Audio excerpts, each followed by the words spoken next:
Good morning. Good morning. Welcome back to the morning show with yours truly, Dex the Algo Capitalist, aka the Vulcan, coming to you live from postwavetrading.com, home of the world famous attack trigger reports. I'm really hoping that you guys had a wonderful, relaxing Resurrection Sunday, Easter holiday weekend. And now it's time to be back on the grind. As you know, markets are open. The world is now open for business. And it's kind of a quiet day per se. You'll see more. Like for instance, the US dollar index is up about 40 pips, trading at 104.93. Just shy of that 105 handle that I was warning you about. And this, of course, is putting pressure on your euro this morning, down 45 pips at 107.77. Pound sterling down 51 at 125.76. And the Aussie down 26 at 65.07. Bitcoin futures are down 1,415 points this morning, trading at 70,135. Ethereum futures down 38 at $3,566.30. Crude oil futures up 18 pennies at $83.35 a barrel. Nat gas up 4 pennies at a buck 80. Gold futures up $14.30 this morning, trading at $2,252.60. But it was a lot higher than that. It actually hit $2,286.40 this morning before the pretty substantial pullback here. Silver had also rallied. It's up 2 pennies now, trading at $24.93 an ounce, but it did rally to $25.50 per ounce before the great pullback. Then you have copper up 4 pennies at $4.05. You got the Dow futures down this morning 234 points at 39,942. E-mini S&P 500 down 3.5 points at 53.05. And the E-mini NASDAQ 100 is up 70.5 points at 18,545.50. And the Russell My Hustle going the other way, down 16.7 points at 2129.10. Retirement account balances are soaring, but retirees should tread carefully. Big tech is stifling innovation at startups from the inside. And chicken soup for the soul was a cultural phenomenon. So, what happened? And of course, meme mania returns. It's April Fool's Day, which might explain the joke the market is playing on us with the return of meme stocks. 3 years after GameStop appended things, meme stocks are back in fashion. There's also been a new entrant into the meme stock game, and that's Reddit, which played a key role in the original meme stock mania via the Wall Street bets. Remember that? And that has become a new fan favorite.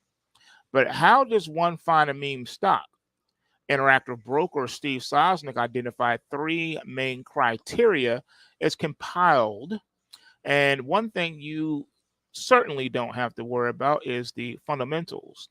If you believe a balance sheet should validate your investment decisions, meme stocks are not for you. That type of YOLO investing is evident in another market that's ripping, and that's Bitcoin. The biggest bulls in the market have given up explaining use cases for the cryptocurrency. Bitcoin holders now believe demand will continue to outstrip supply despite not knowing what the demand for Bitcoin is actually for. Doesn't matter. One new meme perfectly encapsulates the madness of the trend.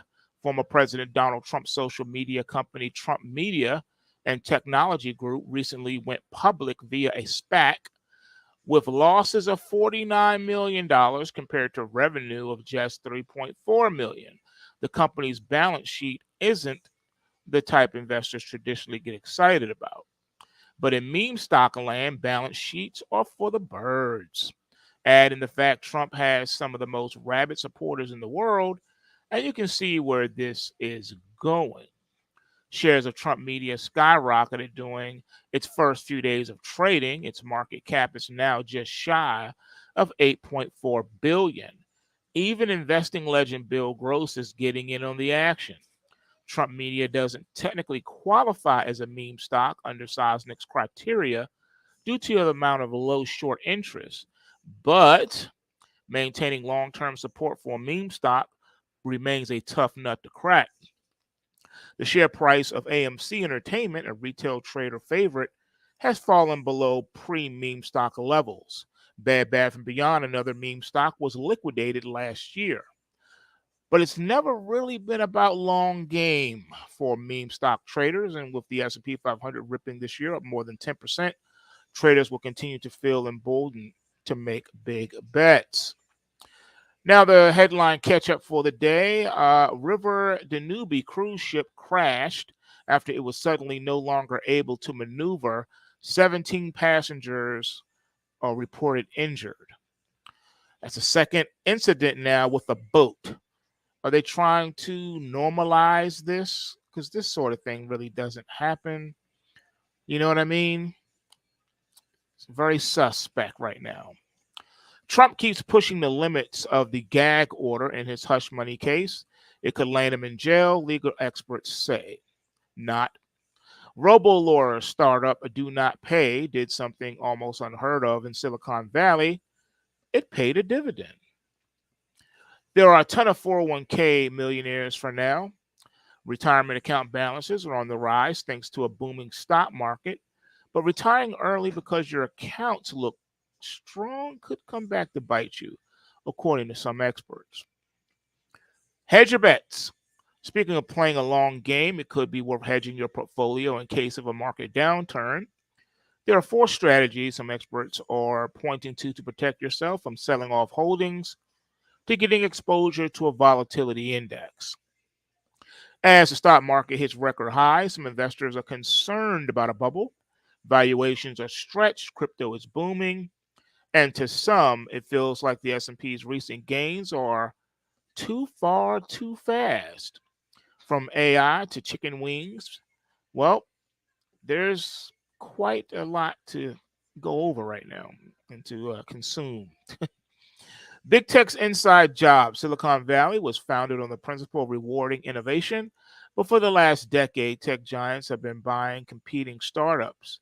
Instead, a new paper from the two leading scholars suggests big tech doesn't have to resort to that now because they're defanging potential rivals from within. AI won't destroy Hollywood, according to the guy running an AI business. OpenAI Sam Altman met with Hollywood executives to ease concerns about Sora, his company's video generating tool. Meta started paying creators for engagement on Facebook, but a wave of spam and illicit content account sales followed. Facebook's performance bonus program rewards creators whose posts are widely seen or engaged with, but it's become a prime target for manipulation. That's I guess that's code word for hackers. How Chicken Soup for the Soul lost its soul. Jack Canfield's Chicken Soup for the Soul sought to improve readers' lives by showing how our thoughts create our circumstances. It was a cultural touchstone. Then it lost its way. The man behind Amazon's sports strategy, meet Jay Marine, Amazon's VP of Prime Video and global head of sports. He helped launch the Kindle and once served as Jeff Bezos' advisor. His next big move at the company could be for the NBA. Who are the Henrys?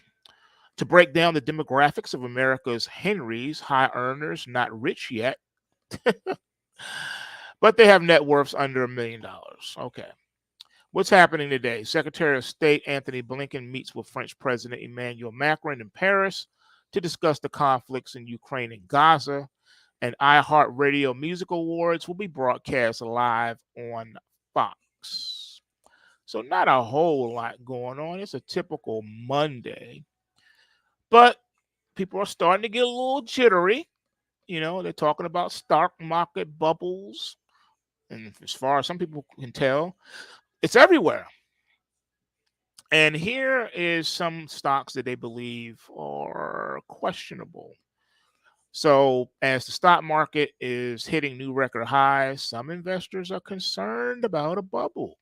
High valuations and AI hype cycles are the top concerns for bearish investors. So, from AI to chicken wings, let's take a look at 10 of the most richly valued stocks right now. All right, so the first one would be Trade Desk coming in at number 10. The ticker is TTD. Price to sales ratio is 22 times, and market valuation is $42.7 billion. Here's another widely talked about one. It comes in at number 9 is Palantir. The ticker is PLTR. Price to sales ratio is 22.9 times. And market value is $50.9 billion. Coming in at number 8 is Wingstop. The ticker is Wing, WING. Price to sales ratio is 23.4x. And market valuation is 10.8 billion. Coming in at number 7 is Cloudflare. The ticker is NET, like net.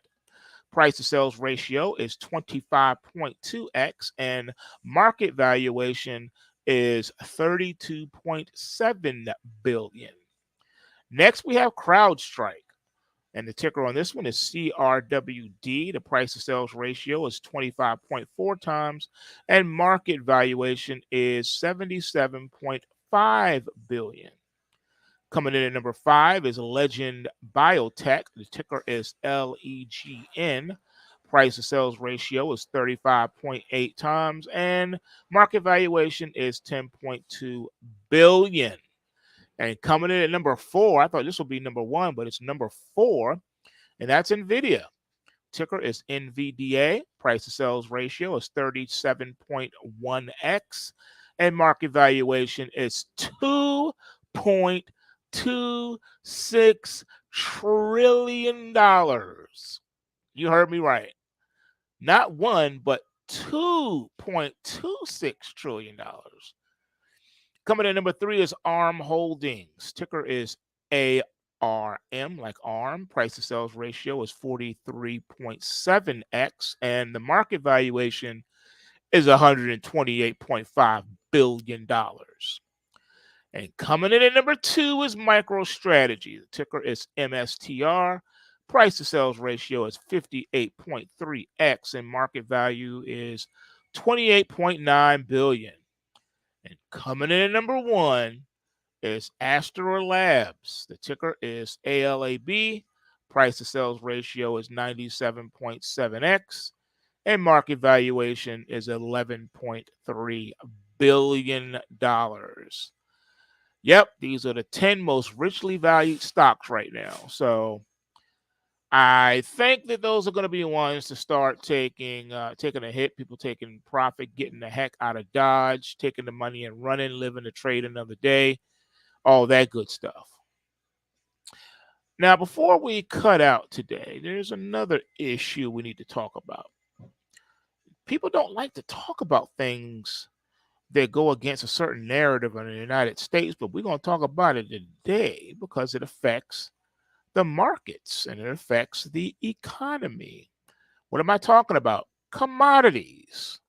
Did you hear about the mystery illness that has been spreading among cattle in Texas, Kansas, and New Mexico and has been identified, and it's not good news?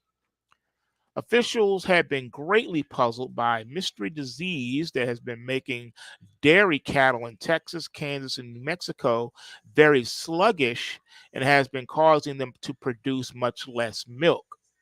Now, you've also heard, I know you have, about this so-called mystery illness that's going around the world affecting human beings, making people extremely lethargic and just exhausted, sapping all energy, preventing them from even being able to get out of the bed in the morning or work or do anything.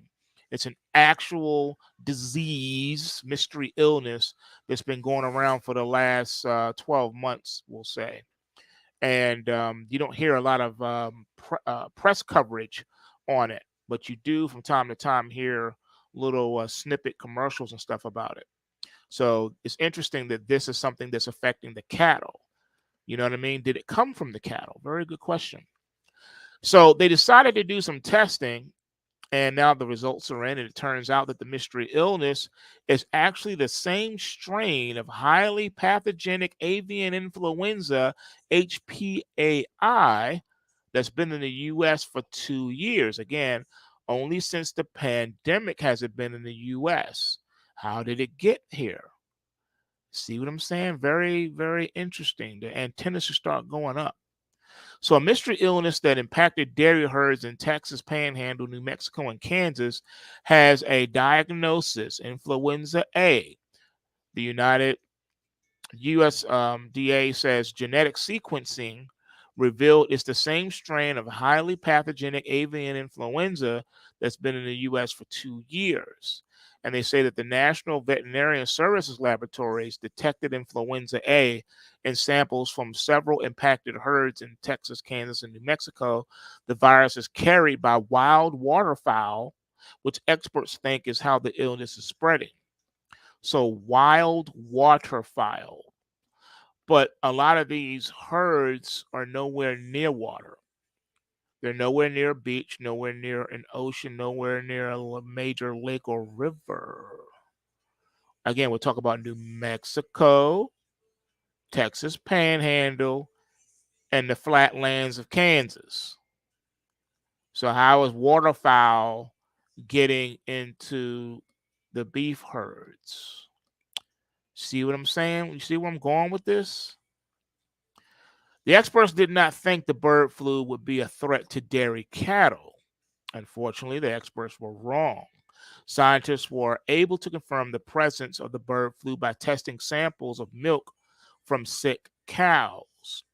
Now, according to the USDA, as of March the 25th, unpasteurized clinical samples of milk from sick cattle collected from 2 dairy farms in Kansas and one in Texas, as well as a oropharyngeal swab from another dairy in Texas, have tested positive for the virus.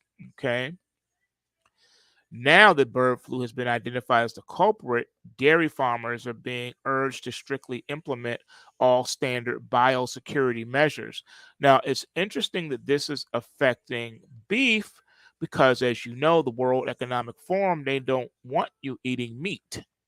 And there's been all these terrorist attacks against these manufacturing plants going on for several years now, and no one's talking about it or dealing with it. Like the government doesn't care.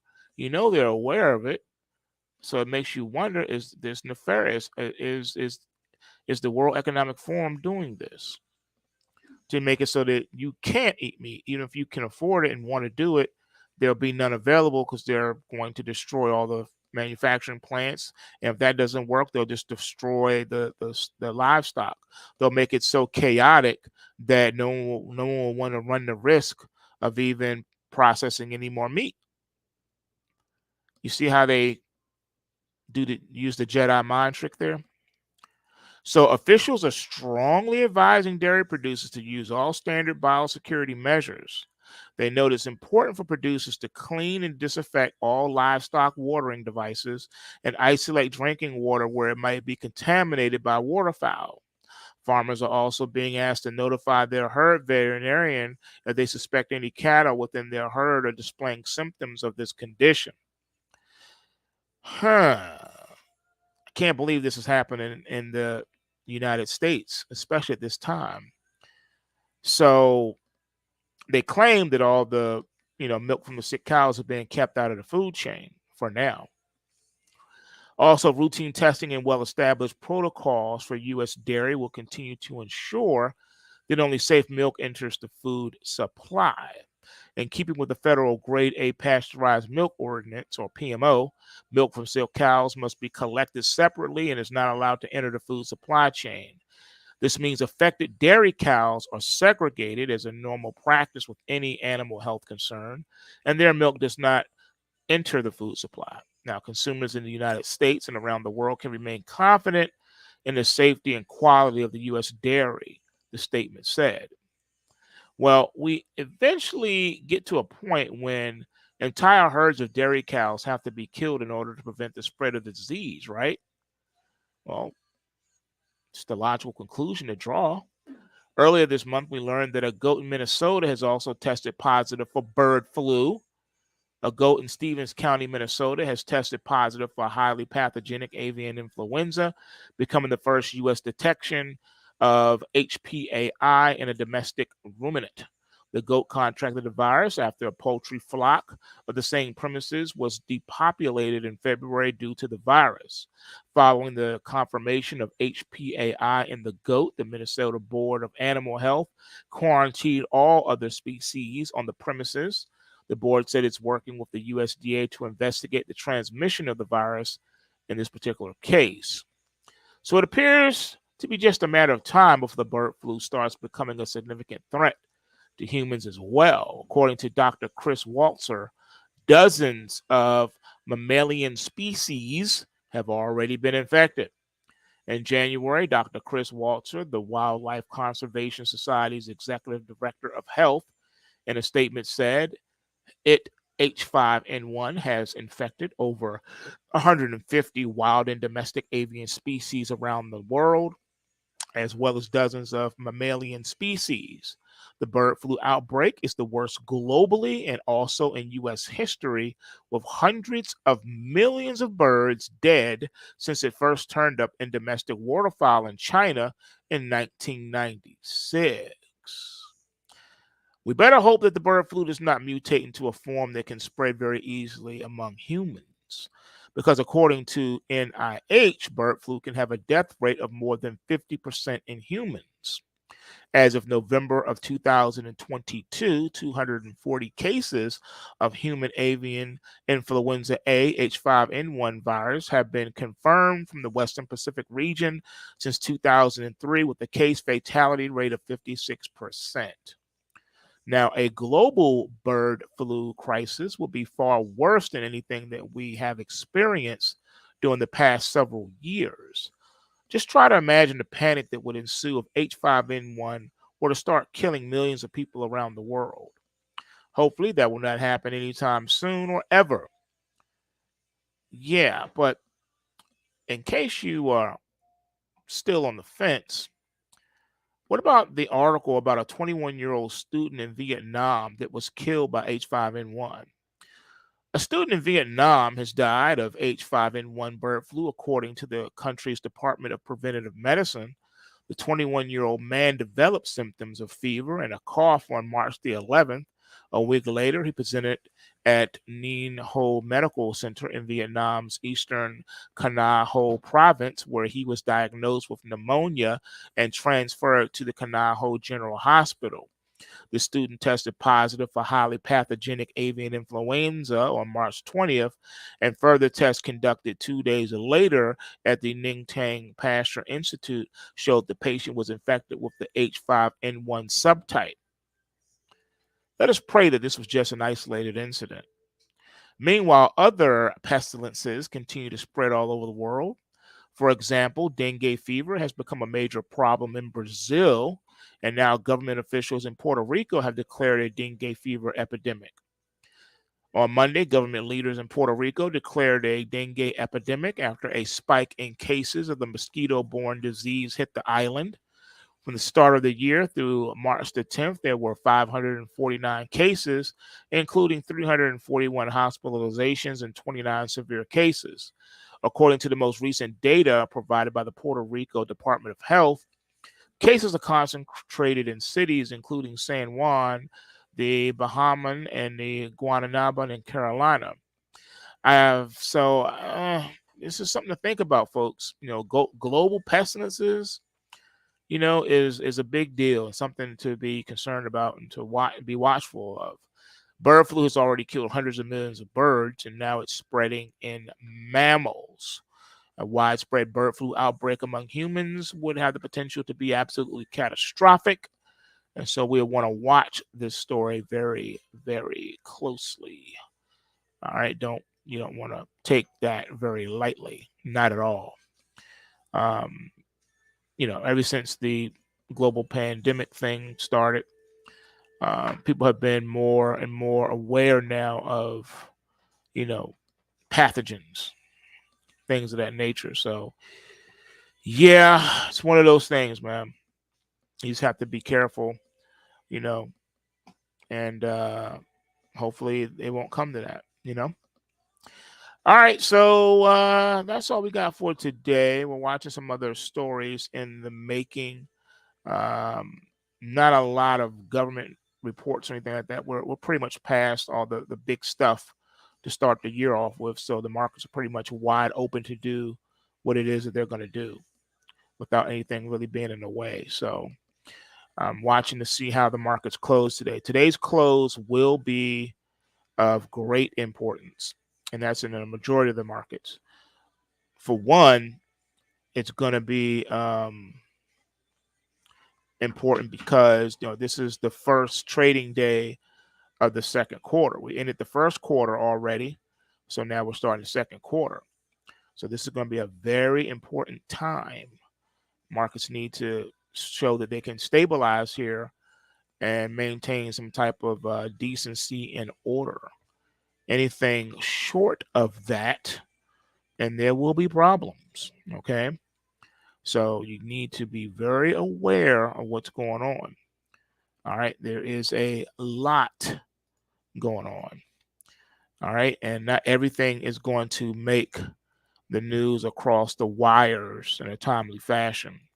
So you need to watch the price action. The price action at the end of the day is what tells you everything you need to know in order to be, well, as far as what to be concerned about, in said markets. So you don't have to be, running around like a chicken with your head cut off or anything like that. You just need to be aware of your surroundings, aware of what's going on in the world. Don't stick your head in the sand thinking that it's all just going to go away. It's just a bad dream and you're about to wake up from it. Nah, it's not going to work like that. Okay. So just remember, I told you first. All right. So, not saying you should panic or be afraid of your own shadow. It's just a time for just a little extra vigilance, just knowing what's going on. All right. Because when people start panicking, whatever the catalyst is that sets something like that off, you're going to always want to be, two steps ahead so that you're not, trapped with the crowd. You know what I mean? Um, Wherever you are in the world, when certain things go down, that's just where you are. So you got to have a plan on how you're going to navigate situations like that. Like, do you have a meeting place for your friends and family to gather, when things pop off? All right. Because normally when things do pop off, there's a lot of information, there's plethora of information, and channels will get jammed and crossed. Cell phones won't work. You won't be able to get calls through. All circuits will be busy, just like it was on 9/11. So you got to have other plans. You know what I mean? This is very concerning, very troubling times that we're in right now, and this is where friends and family are of paramount importance. No man is an island. You're going to need somebody at some point. So relationships are very important. Those that can be salvaged should be salvaged. Those that can't, well, then you move on. All right, so you know what it is, man. The system works if you work the system. Bulls make money, bears make money, and pigs get slaughtered. So remember to take what you can and give nothing back. And on that note, I'll see y'all this evening for our evening watch list. And I'm out. Peace.